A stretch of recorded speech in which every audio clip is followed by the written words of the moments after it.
ابو ذر ایک جوڑا پہنے ہوئے تھے اور ان کا غلام بھی جوڑا پہنے ہوئے تھا۔ سبب دریافت کیا گیا تو کہنے لگے کہ میں نے ایک شخص یعنی غلام کو برا بھلا کہا تھا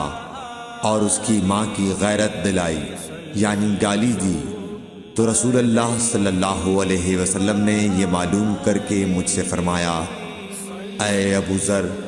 تو نے اسے ماں کے نام سے غیرت دلائی ہے، بے شک تجھ میں ابھی کچھ زمانہ جاہلیت کا اثر باقی ہے۔ یاد رکھو ماتحت لوگ تمہارے بھائی ہیں، اللہ نے اپنی کسی مصلحت کی بنا پر انہیں تمہارے قبضے میں دے رکھا ہے، تو جس کے ماتحت اس کا کوئی بھائی ہو تو اس کو بھی وہی کھلائے جو آپ کھاتا ہے، اور وہ کپڑا اسے پہنائے جو آپ پہنتا ہے،